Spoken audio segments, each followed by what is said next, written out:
Imagine spending like thousands of dollars on this painful, really cutting-edge laser treatment to rebuild your pelvic floor. Oh, yeah, it's a massive investment for anyone. Right, but then imagine having that entire medical procedure just completely destroyed from the inside out by, well, a throat tickle. It sounds absurd, but it's a very real scenario. It really is. Yep. So welcome to the Deep Dive, everyone.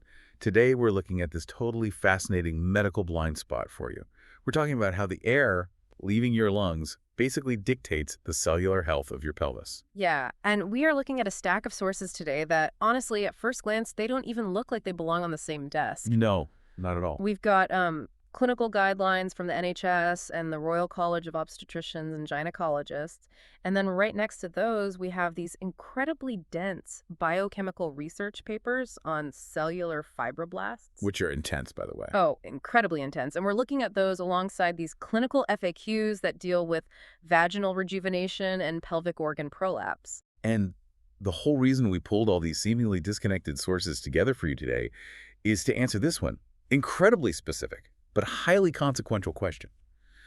Basically, does a lung condition like, say, COPD or chronic asthma actually affect the treatment outcomes for vaginal laxity? Right, because to the average person, and honestly to a pretty significant portion of medical specialists too, the lungs and the pelvic floor, they just exist in completely different universes. Yeah, I mean, a pulmonologist listens to your chest, right? Exactly, and a gynecologist examines your pelvis. They operate in these strict silos. But the research we're diving into today reveals that a chronic cough actually acts as this relentless mechanical hammer on your pelvic floor's cellular repair mechanisms. It's wild. And to really grasp the gravity of this, I think we have to look at the daily reality of the conditions we're talking about here. For sure. Because pelvic organ prolapse, or POP, and stress urinary incontinence, they are not just, minor inconveniences. No, not at all. The clinical FAQs we read describe patients living with this constant feeling of heaviness or like a literal bulge in the vaginal canal. Yeah, it's severe. We're talking about women who just completely stop exercising. They isolate themselves socially. Right, because they live in this constant fear of leaking urine just from, like, laughing or sneezing at the grocery store. Yeah. This psychological and physical toll is just massive. Which is exactly why understanding the actual mechanics of a cough is so critical for anyone dealing with these conditions. Because it's not just a throat thing. Exactly. A cough is not just air moving through your windpipe. It is a massive, highly coordinated physical event inside the body. Right.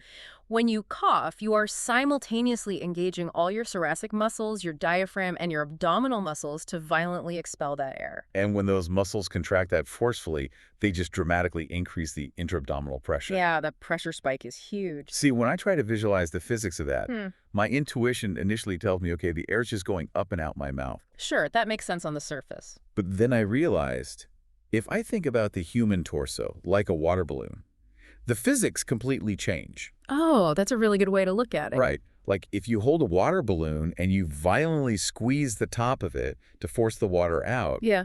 the pressure doesn't just shoot upward. No, it has to go somewhere else, too. Exactly. The bottom of that balloon bulges out massively under the downward force of your hand.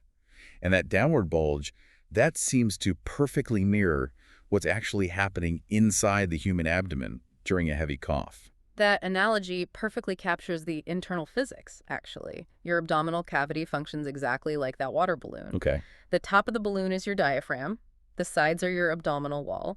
And the bottom of the balloon, the part that's taking the absolute brunt of that downward bulge well, that's your pelvic floor. Wow. And this pelvic floor is essentially a hammock. It's made of muscles and connective tissue sitting right there at the base of your pelvis, literally holding your bladder, your uterus, and your bowel up against the continuous force of gravity. So basically every single cough is sending a shockwave directly into that hammock. It is a direct physical strike, bam, right into the tissue. And the NHS and RCOG guidelines make a really vital distinction here between, just an acute cold and a chronic condition. Right, because everyone coughs sometime. Exactly. If you catch a seasonal bug and you're coughing for a week, your pelvic floor can handle that mechanical load. The tissue is designed to absorb those occasional temporary shocks. It bounces back. Yeah. But the guidelines specifically list persistent coughing.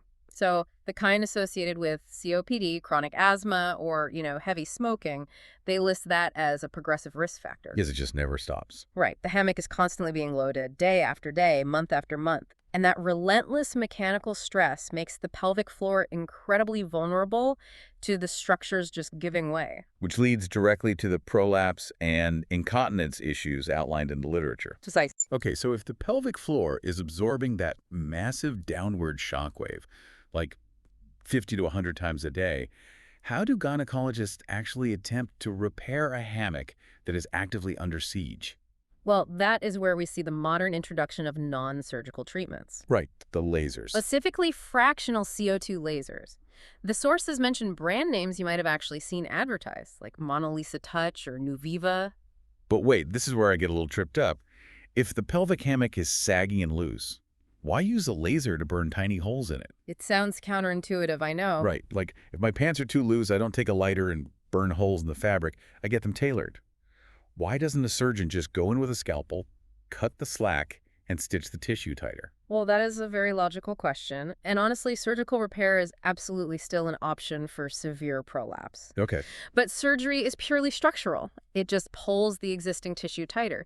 The problem is, in a condition like vaginal laxity, the underlying tissue itself has often lost its fundamental cellular integrity. Oh, I see. It's fundamentally weak.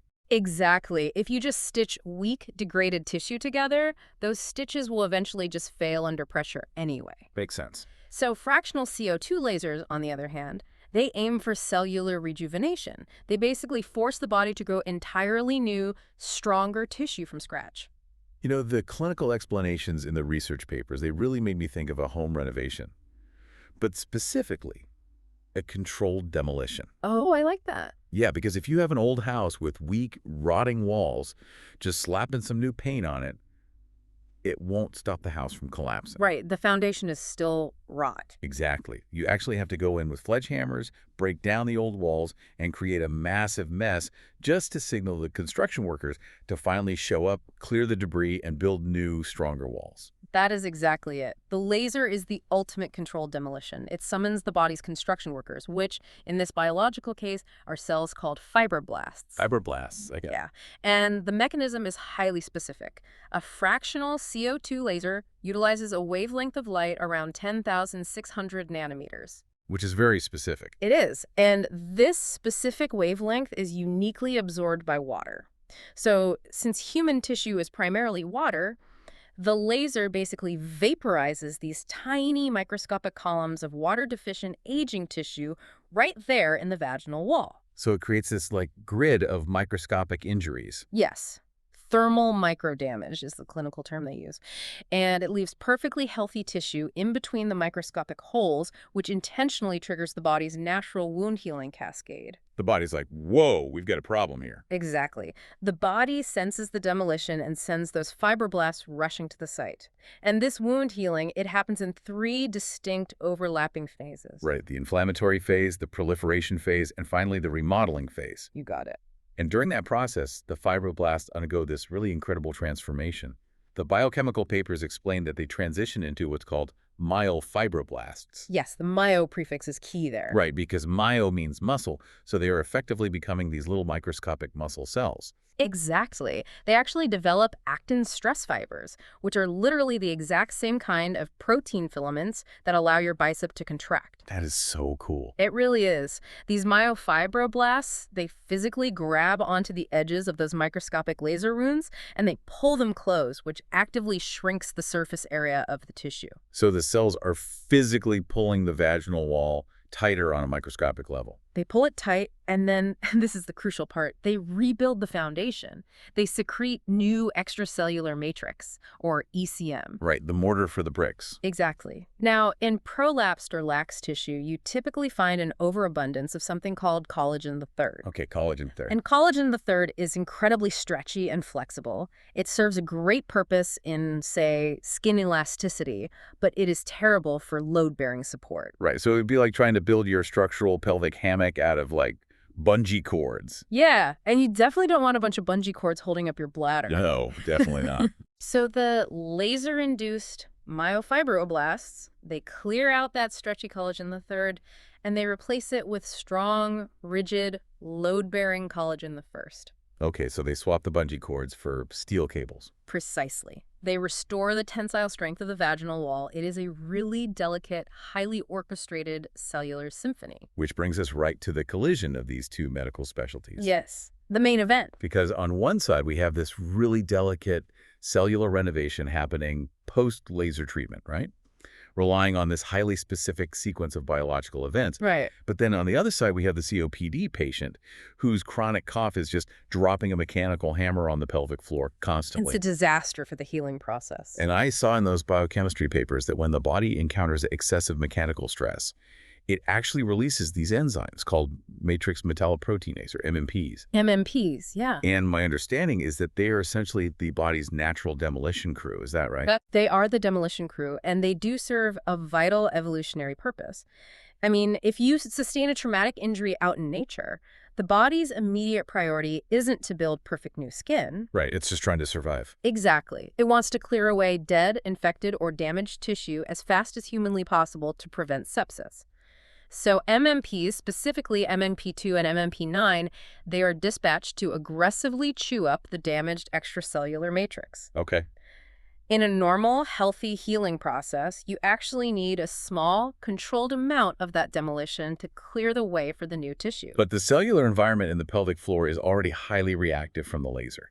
So the construction workers, those myofibroblasts, they're trying to build this delicate, precise wall of collagen. Right. But the chronic cough acts like an earthquake, just hitting the construction site every 5 minutes. That's exactly what it feels like to the cells.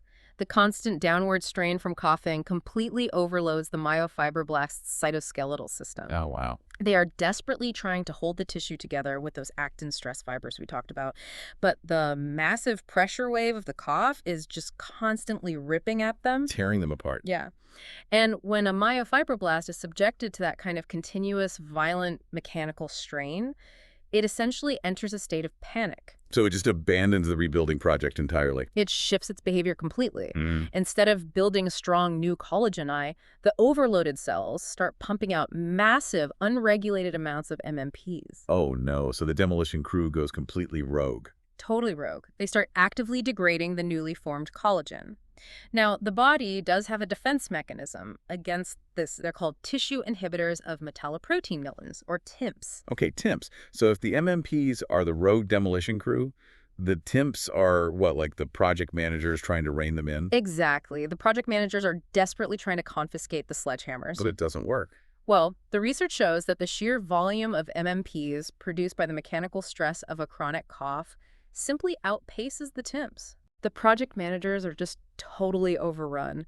The enzymes destroy the collagen way faster than the myofibroblasts can ever build it. So the continuous mechanical strain from the cough constantly interrupts that delicate laser-induced healing phase. Yes. And the tissue basically just fails to regain its strengths and that healthy collagen balance. And honestly, it gets worse than just failing to heal. Really? Yeah, because this chronic state of inflamed, stressed healing actually forces the body to abandon the delicate work of building a flexible, strong hammock altogether. What does it do instead?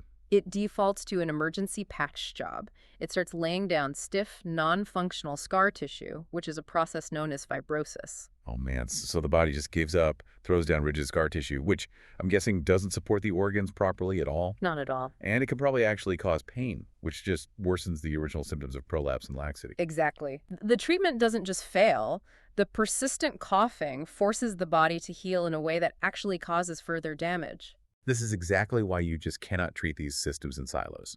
I mean, a patient cannot just go to the gynecologist for a vaginal laser treatment and totally ignore the pulmonologist. No, treating the chest is a fundamental requirement for treating the pelvis. And that is one of the most striking realities highlighted in those clinical FAQs we reviewed. Women will very often hyper-focus on their gynecological symptoms, the heaviness, the laxity, the leaking, because those are the symptoms severely impacting their daily quality of life. Right, it's what they notice most. Exactly. But meanwhile, they completely ignore the background chest noise. They just accept the smoker's cough or the chronic asthma as this separate kind of unavoidable annoyance, completely missing that the cough is actually the act saboteur of their pelvic health. It is such a pervasive medical blind spot.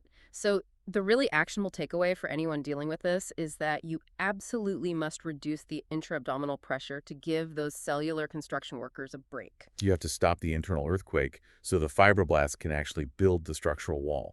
And the clinical guidelines actually outline several highly practical steps for this. They do. First and foremost, a patient has to actively manage the respiratory condition. So that means optimizing asthma medication, using inhalers strictly as prescribed, or getting really serious, aggressive treatment for COPD. Right. And if a patient smokes, quitting is arguably the single most effective intervention they can make for their pelvic floor. Because it directly reduces that persistent mechanical hammer. You just have to silence the chest noise. You do. But realistically, eliminating a chronic cough entirely isn't always possible. Right, flare-ups happen. They do. Yeah. And that brings us to a really fascinating physical therapy technique highlighted in the sources from St. Michael's Hospital. It's known as the NAC. The NAC, I love that name. But it almost sounds too simple for a biological problem this complex, Like, how does just clenching a muscle counteract a pressure wave that's strong enough to trigger rogue enzymes and total cellular panic? I know, it sounds too easy, but it works because it actually changes the physical state of the hammock before the shockwave even hits. Okay. Since you can't always stop the downward pressure of the cough from originating in the lungs, the NAC provides this active, preemptive counterpressure. Let's visualize how this actually plays out in a real-world scenario for you guys. Yeah. Say you are, I don't know, walking down the aisle at the grocery store. Yeah. And you feel that familiar COPD tickle building up in your chest. We've all been there. Right. You know a coughing fit is coming. Yeah. Instead of just stopping and letting your whole body bear down with the cough, what are you physically doing with the NAC? Okay, so instead of bracing your chest, you intentionally focus all your attention downward. Downward, okay. Right. Before the cough even starts, you actively squeeze and lift your pelvic floor muscles, pulling internally from the tailbone toward the pubic bone. You pre-contract those muscles and you just hold them tight. Ah, so you are creating a rigid shield at the bottom of the abdominal balloon. Exactly. So when the pressure wave from the cough finally hits, it strikes a braced, contracted muscle wall rather than a relaxed, vulnerable hammock. That makes so much sense. It fundamentally prevents that mechanical overstretching that tears at the actin stress fibers and sends those fibroblasts into a panic. By pre-contracting, you shield the cells from the strain. And the sources recommend practicing this to build foundational muscle memory and strength, right? Yes, it takes practice. They advise doing 10 fast lifts, where you basically squeeze and release quickly, followed by 10 slow lifts, where you hold the contraction, and doing that 3 times a day. Right. Because that builds the structural endurance so that when you actually need to use the NAC during a real coughing fit in the grocery store, the muscles are physically capable of taking the hit. That's it. By combining the laser therapy with aggressive respiratory management and the daily practice of the NAC, a patient actively protects their fibroblasts. They keep the MMP demolition crew at bay. Exactly, and that allows the collagen I to actually redoubt the tissue properly. It is just incredible when you step back and look at the whole picture here. We started this deep dive looking at what seemed like a completely isolated problem, right? Vaginal laxity and the cutting edge of laser treatments. Yeah, seemingly unrelated to the lungs. Completely. Yeah. But to understand why those treatments succeed or fail, we actually had to travel all the way up into the lungs.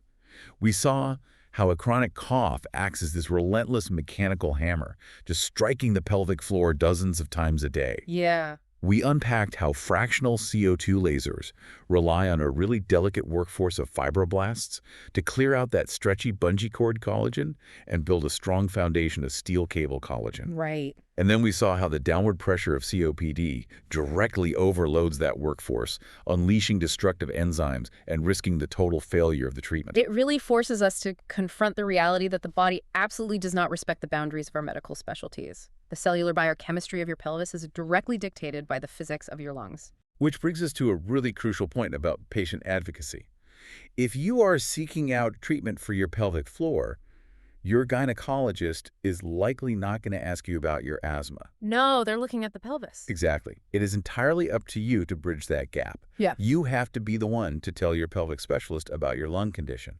Because without that context, they're basically treating a collapsing building without knowing there's an earthquake happening every 10 minutes. That's a great way to put it. So, we want to leave you with this.